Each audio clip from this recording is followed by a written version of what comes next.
ఉమ్మడి కరీంనగర్ జిల్లాలో ఒక్కసారిగా మారిన వాతావరణంతో విషజ్వరాలు విజృంభిస్తున్నాయి. వైరల్ ఫీవర్స్ కి డెంగ్యూ, మలేరియా తోడైంది. రోగులతో ప్రభుత్వ, ప్రైవేట్ ఆసుపత్రులు కిటకిటలాడుతున్నాయి. సాధారణ రోజుల కంటే దాదాపు రెట్టింపు సంఖ్యలో ఓపీ కేసులు వస్తున్నాయంటున్నారు డాక్టర్స్. ఉమ్మడి కరీంనగర్ జిల్లాలో విషజ్వరాలపై మరింత సమాచారం మా ప్రతినిధి భాస్కర్ అందిస్తారు. ఉమ్మడి కరీంనగర్ జిల్లా వ్యాప్తంగా వైరల్ ఫీవర్లు, సీజనల్ జ్వరాలతో ప్రజలు ఇబ్బందులు పడుతూ ఉన్నారు. ఎక్కడ చూడు అక్కడ పిహెచ్సీలు కావచ్చు, ఇటు జిల్లా కేంద్ర ప్రధాన ఆసుపత్రి, ఇప్పుడు మనం ప్రస్తుతం సివిల్ హాస్పిటల్లో ఉన్నాం. ప్రధాన ఆసుపత్రిలో కూడా అన్ని బెడ్లు జ్వర పీడితులు, తర్వాత ఇతర సీజనల్ వ్యాధులతో ఉన్న వాళ్ళు ఇక్కడ బెడ్లను నిండిపోయిన పరిస్థితి. మనం ప్రస్తుతం ఇక్కడ ఒక పేషెంట్ ఉన్నారు, ఆమెను అడిగి తెలుసుకుందాం. అమ్మ, ఎక్కడి నుంచి వచ్చారు? కరీంనగర్. ఏమైందమ్మా?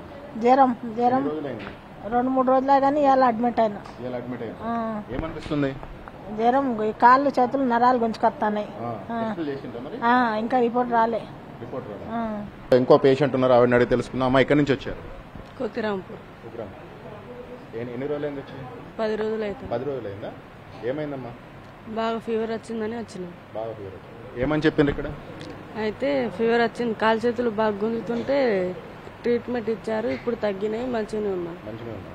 అంటే డెంగ్యూ లాంటిదా, లేకపోతే దేనివల్ల వచ్చిందా? Viral fever. వైరల్ ఫీవర్ నుంచి ఇక్కడ రోజుల తరబడి వెయిట్ చేస్తున్న సిచ్యువేషన్ అయితే కనిపిస్తా ఉన్నాయి. మనం ప్రతి బెడ్ కూడా పూర్తిగా ఫుల్ఫిల్ అయింది. ఇక్కడ ఒక డాక్టర్ ఉన్నారు, ఆవిడని అడిగి తెలుసుకుందాం. మేడం, చెప్పండి, అసలు ఈ ఎంతమంది మన దగ్గరకు వచ్చారు, ఏంటి సిచ్యువేషన్ ఇక్కడ, ఈ రోగాల కారణం ఏంటి మేడం? సడన్ క్లైమేట్ చేంజ్ వల్ల వైరల్ ఫీవర్స్ అనేది పెరుగుతూ ఉన్నాయి. మెయిన్గా కాఫ్, కోల్డ్ అట్లా ఉన్నాయి. ఇంకా మనకి ఇప్పుడు చూస్తే ఈ సీజన్ చేంజ్ తోటి మస్కిటో బైట్స్ తోటి వచ్చే ఫీవర్స్ అన్నీ కూడా ఉంటాయి. కానీ చాలా వరకు అయితే మలేరియా కేసెస్ అట్లాంటివి అయితే ఇప్పుడు ఏమీ లేవు.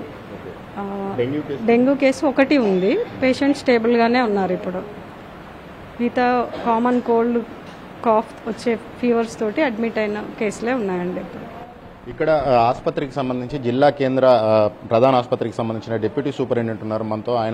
ఆయన ఏమంటారు అసలు? సార్ చెప్పండి, మొత్తంగా మనకు సాధారణంగా ఎంత ఓపీ వచ్చేది, ఇప్పుడు ఎంత వస్తుంది సార్?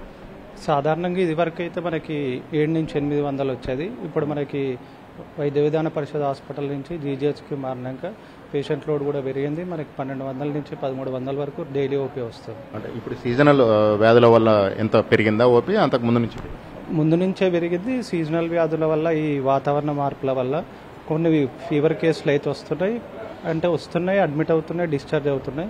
పెద్ద మార్పు లేదు. ముందస్తు జాగ్రత్తలు కూడా దానికి తగ్గట్టు తీసుకుంటాం. మొత్తంగా వచ్చే వాటిలో ఎటువంటి ఫీవర్లు వస్తున్నాయి సార్ ఎక్కువ మన దగ్గరకు వచ్చే కేసులలో? ఇప్పుడు దాదాపు ఒక 500 అంటే హాఫ్ పెరిగినట్టు. అంతకుముందు 800 వచ్చేది, ఇప్పుడు 400 పెరిగి 1200 వస్తుంది, కాబట్టి హాఫ్ పెరిగినట్టు. అంటే ఈ సిచ్యువేషన్లో మనకు వస్తున్న ప్రధాన వ్యాధులు ఏంటి? ఫీవర్ కేసులు కూడా మనకి రోజు 10 నుంచి 15 వరకే వస్తున్నాయి. అందులో 1-2 డెంగ్యూ పాజిటివ్ ఉంటున్నాయి. దానికి తగ్గట్టు మేము చర్యలు తీసుకున్నాం, ట్రీట్మెంట్ కూడా అద్భుతంగా ఇస్తున్నాం. ఇక్కడ మంచి పరిస్థితుల్లోనే డిశ్చార్జ్ కూడా అవుతున్నారు. పిహెచ్సీల పరిస్థితి ఏంటి సార్? జిల్లాలో ఇప్పుడు ప్రధాన ఆసుపత్రి ఇక్కడ ఉంది, పిహెచ్సీలో ఎటువంటి చర్యలు తీసుకుంటున్నారు? మనకి పిహెచ్సీ నుంచి చూసుకుంటే రిఫరల్ సిస్టమ్ ఉంది, వాట్సాప్ గ్రూపులు ఉన్నాయి. అక్కడి నుంచి డాక్టర్లు ఏమన్నా ఫీవర్ కేసులు, పాజిటివ్ కేసులు ఉంటే మన దగ్గరికి రిఫర్ చేస్తున్నారు. ఇక్కడ అడ్మిట్ చేసుకొని ట్రీట్మెంట్ కూడా ఇస్తున్నాం.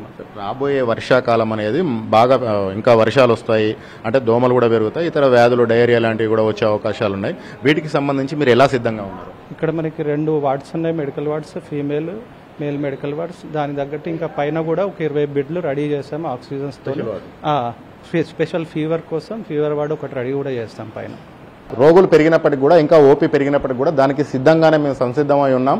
ఒక ప్రత్యేక వార్డును కూడా ఏర్పాటు చేశామని డిప్యూటీ సూపరింటెండెంట్ అంటా ఉన్నారు. కెమెరా పర్సన్ సంపత్తో కలిసి భాస్కర్, ఎన్టీవీ, కరీంనగర్ నుంచి.